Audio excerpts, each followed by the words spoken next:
बघा मैत्रिणींनो, गरमागरम कटाची आमटी तयार झाली आहे.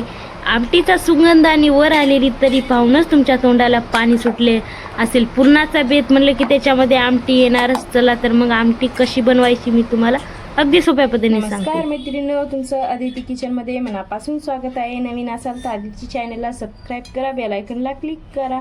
तुम्हाला जर माझ्या रेसिपी आवडत असल्या तर कॉमेंट करायला विसरू नका. तर खास तुमच्यासाठी मी इथं कटाची आमटी, कोणी आमटी बोलतं, कटाची आमटी बोलतं, इदरपा स्टाईलमध्ये मी तुम्हाला बनवून दाखवणार आहे कशा प्रकारे बनवायची.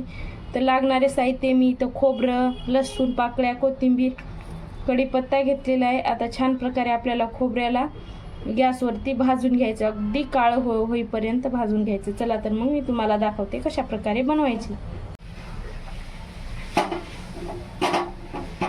अगदी मी दाखवते तशा प्रकारे आपल्याला खोबरं भाजून घ्यायचंय.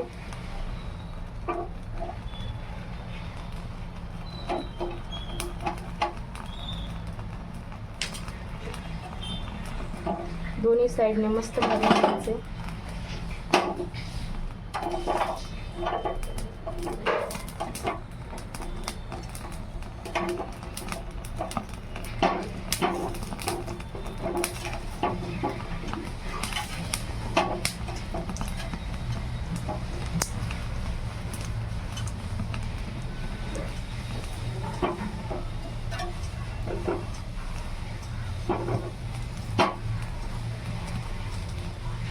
दोन्ही साईडने मस्त आपलं खोबरं भाजून झालेलं आहे. आता आपण गॅस बंद करूया.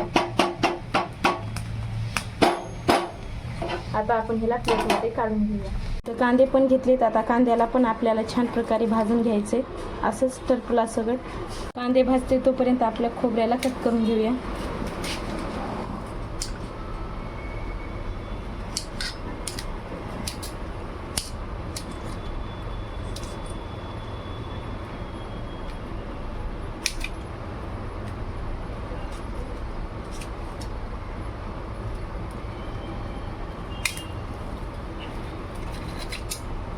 असं काळपट भाजलं ना आमटीला खूप छान कलर पण येतो आणि चव तर अप्रतिम लागते खायला. सर्व खोबरं आपल्याला असंच कट करून घ्यायचं आहे. इथं सर्व खोबरं कट करून झालेलं आहे मैत्रिणींनो. आता आपल्याला हे सर्व वाटण मिक्सरमधून काढून घ्यायचं.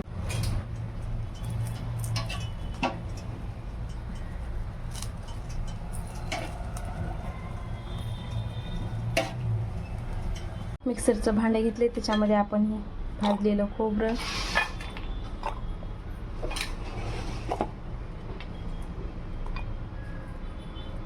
आणि हे कांदे,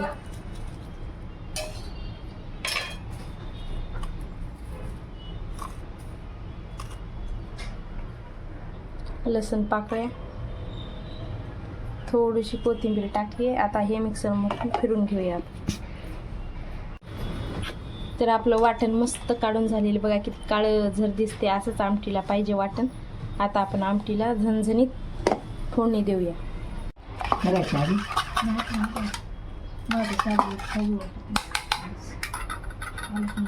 कढई गरम झाली, तेल गरम झालेलं.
असं